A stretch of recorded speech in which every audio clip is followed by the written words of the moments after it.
السلام علیکم ورحمۃ اللہ وبرکاتہ۔ ایک آدمی کے 4 بیٹے تھے۔ وہ چاہتا تھا کہ اس کے بیٹے یہ سبق سیکھ لیں کہ کسی کو پرکھنے میں جلد بازی کا مظاہرہ نہ کریں۔ لہٰذا اس بات کو سمجھانے کے لیے اس نے اپنے بیٹوں کو دور دراز کے علاقے میں ناشپاتی کا ایک درخت دیکھنے کے لیے سفر پر روانہ کیا۔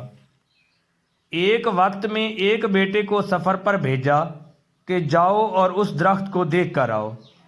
باری باری سب کا سفر شروع ہوا۔ پہلا بیٹا سردی کے موسم میں گیا، دوسرا بہار کے موسم میں، تیسرا گرمی کے موسم میں اور سب سے چھوٹا بیٹا خزاں کے موسم میں گیا۔ جب سب بیٹے اپنا اپنا سفر ختم کر کے واپس لوٹ آئے تو اس آدمی نے اپنے 4 بیٹوں کو ایک ساتھ طلب کیا اور سب سے ان کے سفر کی الگ الگ تفصیل کے بارے میں پوچھا۔ پہلا بیٹا جو سردی کے موسم میں اس درخت کو دیکھنے گیا تھا، اس نے کہا کہ وہ درخت بہت بدصورت، جھکا ہوا اور ٹیڑھا سا تھا۔ دوسرے بیٹے نے کہا نہیں، وہ درخت تو بہت ہرا بھرا تھا، ہرے ہرے پتوں سے بھرا ہوا تھا۔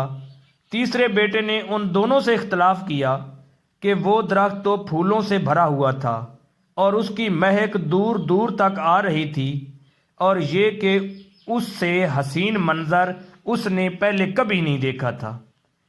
سب سے چھوٹے بیٹے نے اپنے سب بڑے بھائیوں سے اختلاف کیا کہ وہ ناشپاتی کا درخت تو پھل سے لدا ہوا تھا اور اس پھل کے بوجھ سے درخت زمین سے لگا زندگی سے بھرپور نظر آ رہا تھا۔ یہ سب سننے کے بعد اس آدمی نے مسکرا کر اپنے 4 بیٹوں کی جانب دیکھا اور کہا، تم 4 میں سے کوئی بھی غلط نہیں ہے، سب اپنی اپنی جگہ درست ہیں۔ بیٹے باپ کا جواب سن کر بہت حیران ہوئے کہ ایسا کس طرح ممکن ہے۔ باپ نے اپنی بات جاری رکھتے ہوئے کہا، تم کسی بھی درخت کو یا شخص کو صرف ایک موسم یا حالت میں دیکھ کر کوئی حتمی فیصلہ نہیں کر سکتے۔ کسی فرد کو جاننے کے لیے اور جانچنے کے لیے تھوڑا وقت ضروری ہوتا ہے۔ انسان کبھی کس کیفیت میں ہوتا ہے تو کبھی کسی اور کیفیت میں۔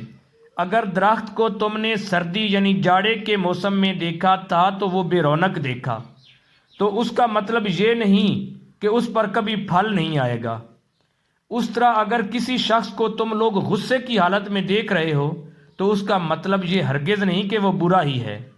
کبھی بھی جلد بازی میں کوئی فیصلہ نہ کرو جب تک اچھی طرح کسی کو جانچ نہ لو۔ کسی کو اس وقت سمجھا یا پرکھا جا سکتا ہے جب یہ تمام موسم گزر جائیں۔ اگر تم سردی کے موسم میں ہی اندازہ لگا کر نتیجہ اخذ کر لو گے تو گرمی کی ہریالی، بہار، خوبصورتی اور بھرپور زندگی سے لطف اندوز ہونے سے رہ جاؤ گے۔ صرف ایک دکھ پریشانی کے لیے اپنی زندگی کی باقی خوشیوں کو داؤ پر مت لگاؤ۔ زندگی کے ایک برے موسم کو بنیاد بنا کر باقی زندگی کو مت پرکھو۔ السلام علیکم ورحمۃ اللہ وبرکاتہ۔